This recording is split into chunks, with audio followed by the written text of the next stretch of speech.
ಇಂದು ಇವತ್ತು ಕೊರಟಗೆರೆ ತುಮಕೂರು ತಾಲೂಕು ಕೊರಟಗೆರೆ ವಿಧಾನಸಭಾ ಕ್ಷೇತ್ರಕ್ಕೆ ಸಂಬಂಧಪಟ್ಟಂತೆ ಬೆಳದಾರ ಶಾಲೆ ಅಂತ ಒಂದು ಒಂದು ಸರ್ಕಾರಿ ಸ್ಕೂಲ್ ಇರುತ್ತೆ. ಬೆಳದಾರ ಗ್ರಾಮ ಇಲ್ಲೇನಾಗಿದೆ ಅಂದರೆ ಇವತ್ತು ಯಾರೋ ಒಬ್ಬರು ರಿಚ್ ಪರ್ಸನ್ ಒಬ್ಬರು ಚೌಟ್ರಿ ಕಟ್ಸಿರ್ತಾರೆ.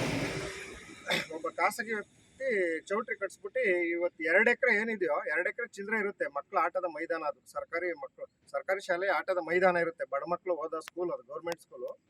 ಆ ಗೌರ್ಮೆಂಟ್ ಸ್ಕೂಲ್ ಏನು ಮಾಡಿರ್ತಾರೆ ಅಂದರೆ ಆಟದ ಮೈದಾನವನ್ನು ಒಬ್ಬ ಖಾಸಗಿ ವ್ಯಕ್ತಿ ಕಲ್ಯಾಣ ಮಂಟಪವನ್ನು ಮಾಡ್ಕೊಂಡು ಅದನ್ನು ಪಾರ್ಕಿಂಗ್ ಮಾಡ್ಕೊಂಡಿರ್ತಾನೆ. ಆ ವ್ಯಕ್ತಿ ಏನು ಮಾಡ್ತಾರೆ ಅಂದರೆ ಅವ್ರವ್ರನ್ನೆಲ್ಲ ಎತ್ಕಟ್ಟೋದು ಅದು ಇದು ಮಾಡೋದು ಅಂತ ಸುಮಾರು ವರ್ಷದಿಂದ ಅದನ್ನು ಯೂಸ್ ಮಾಡ್ಕೊಂತಿರ್ತಾರೆ. ಅದಕ್ಕೆ ಒಂದು ನಮ್ಮ ಭೀಮ್ ಆರ್ಮಿ ಸಂಘಟನೆಗೆ ಕಾಳಜಿ ತಂಡದವರು ಹಿಂಗೆ ತಿಳಿಸ್ತಾರೆ, ಹಿಂಗಿದೆ ಅಂತ ಹೇಳಿ ಪಾಪ ಅವರು ಹೋರಾಟ ಮಾಡ್ತಿರ್ತಾರೆ ಸುಮಾರು ದಿನದಿಂದ.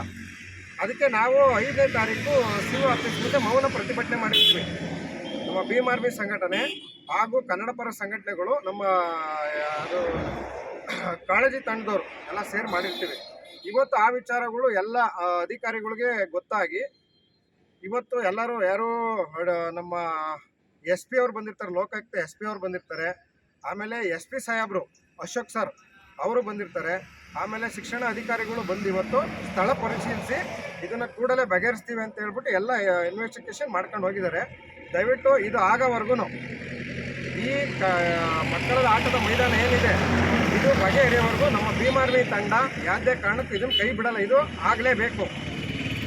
ಇದು ನಮ್ಮ ಹೋರಾಟ, ಶಿಕ್ಷಣ ಸಂಘಟನೆ ಹೋರಾಟ, ಬಾಬಾ ಸಾಹೇಬರ ಸಿದ್ಧಾಂತದಲ್ಲಿ ನಾವು ಹೋರಾಟ ಮಾಡ್ತಿದ್ದೀವಿ. ಇದು ಯಾವುದೇ ಕಾರಣಕ್ಕೂ ಇದು ಕಾಂಪೌಂಡ್ ಆಗಿ ಮಕ್ಕಳುಗಳಿಗೆ ಆಟದ ಮೈದಾನ ಆಗೋವರೆಗೂ ನಮ್ಮ ಭೀಮ್ ಆರ್ಮಿ ಸಂಘಟನೆ ಇದನ್ನು ಕೈ ಬಿಡೋದಿಲ್ಲ. ಇಲ್ಲಿ ನಮ್ಮ ಜೊತೆ ನಮ್ಮ ಸಂಘಟನೆ ಪದಾಧಿಕಾರಿಗಳು, ನಮ್ಮ ಕೊರಟಗೆರೆ ಉಪಾಧ್ಯಕ್ಷರಾದ ನವೀನ್ ಅವರು, ಆಮೇಲೆ ನಮ್ಮ ಶಿವಸೋಮಣ್ಣವರು ಗೌರವಾಧ್ಯಕ್ಷರು, ನಮ್ಮ ಆಕಾಶ್ ಅವರು, ನಮ್ಮ ಚೇತನ್ ಅವರು, ಇದಕ್ಕೆಲ್ಲ ನಾವೆಲ್ಲ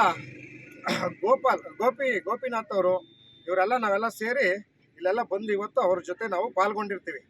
ಎಲ್ಲರಿಗೂ ಜೈ ಭೀಮ್.